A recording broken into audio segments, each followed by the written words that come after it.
अच्छा, आपके पास यहाँ पर सवाल में ये कहा गया है कि एक आपके पास बेसिकली यहाँ पर तो इक्विलेटरल बेसिकली ट्रायंगल के शेप में एक ऑब्जेक्ट है, राइट। एक आपके पास इक्विलेटरल ट्रायंगल के शेप में एक ऑब्जेक्ट है जो कि आपके पास बेसिकली एक ऐसे सरफेस पर रखा हुआ है जो सरफेस आपके पास तो कैसा सरफेस है, बेसिकली एनफ रफ सरफेस है, एनफ रफ सरफेस पर रखा हुआ है, राइट। और हम लोग बेसिकली उसके जो बेसिकली जो जो जो टॉप मोस्ट जो पॉइंट है, बेसिकली टॉप मोस्ट जो पॉइंट है उस पर हम लोग बेसिकली फोर्स लगा रहे हैं एफ, ठीक है। तो स्टैटिक फ्रिक्शन फोर्स आपका लगेगा बेसिकली इसके लिए तो क्या लगेगा, एफ एस लगेगा। और आपके पास क्या होगा, एफ एस बराबर एफ होगा। स्टैटिक फ्रिक्शन फोर्स लगेगा आपके पास एफ एस, और आपके पास क्या होगा, एफ एस बराबर एफ होगा, राइट। तो हम लोग ये जो मिड पॉइंट वाला जो पॉइंट है पी, बेसिकली इस पॉइंट के अबाउट हम लोग बेसिकली तो नेट टॉर्क बेसिकली तो जीरो कर रहे हैं, राइट। तो ये आपका सेंटर ऑफ मास से वेट लगेगा बेसिकली mg, तो ये n है तो n बराबर mg होगा, राइट। n बराबर आपके पास हो जाएगा बेसिकली mg होगा, राइट। और ये f है तो स्टैटिक फ्रिक्शन फोर्स है आपके पास बेसिकली fs है, राइट। तो एनफ रफ तो सरफेस है, तो ये वाला जो पॉइंट है मतलब है बेसिकली p, जो आपका ये जो मिड पॉइंट वाला जो पॉइंट है p, इसके अबाउट हम लोग बेसिकली तो नेट टॉर्क को जीरो करेंगे, टॉर्क अबाउट द p हम लोग जीरो करेंगे। तो ये पॉइंट p जो मिड पॉइंट वाला जो पॉइंट है p, इसके about basically fs static friction force का टॉर्क भी जीरो है और mg वेट का टॉर्क भी जीरो है। ये पॉइंट जो है आपके पास p, इसके अबाउट अगर आप देखिएगा तो fs स्टैटिक फ्रिक्शन फोर्स का टॉर्क भी जीरो है और mg तो वेट का टॉर्क भी जीरो है, राइट। तो ये हमको बताना है कि calculate minimum force to topple, हमको बताना है कि calculate minimum force to topple.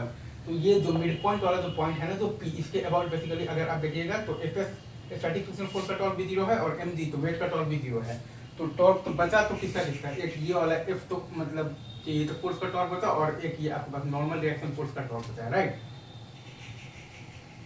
तो चूंकि आपको वो तो लिमिटिंग केस की बात करना है, तो लिमिटिंग केस में जब टॉपल हो रहा होगा तो नॉर्मल रिएक्शन फोर्स जो है वो आपका शिफ्ट होकर एकदम से तो राइट डायरेक्शन में शिफ्ट होकर एकदम बेसिकली कॉर्नर से पास करने लगेगा। हमें ये बताना है कि calculate minimum force to topple, हमें ये बताना है कि calculate minimum force to topple. ये चूंकि आपका तो लिमिटिंग तो केस है, जब टॉपलिंग स्टार्ट हो जाएगा तो नॉर्मल रिएक्शन फोर्स मतलब कि एकदम से शिफ्ट होकर तो राइट डायरेक्शन में शिफ्ट होकर एकदम से कॉर्नर पर आ गया है। नॉर्मल रिएक्शन फोर्स जो है वो आपका बेसिकली तो राइट डायरेक्शन में शिफ्ट होकर बेसिकली कॉर्नर पर आ गया है। नॉर्मल रिएक्शन जो फोर्स है वो आपका बेसिकली तो राइट डायरेक्शन में शिफ्ट होकर बेसिकली कॉर्नर पर मतलब आ गया, राइट।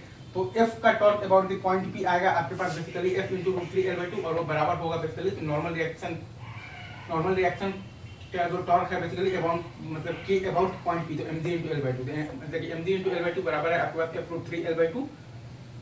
तो f बराबर आ गया है आपके पास बेसिकली mg/√3। अगेन ये नॉर्मल रिएक्शन फोर्स का torque about the point p है आपके पास बेसिकली mg × L/2 बराबर है बेसिकली तो ये वाला फोर्स f का torque about the point p, तो f × √3L/2, तो f बराबर आपके पास आ गया है mg/√3। क्योंकि स्टैटिक फ्रिक्शन फोर्स का जो टॉर्क है वो तो बेसिकली पॉइंट p के अबाउट जीरो है और बेसिकली वेट mg का टॉर्क भी आपके पास पॉइंट p के अबाउट जीरो है।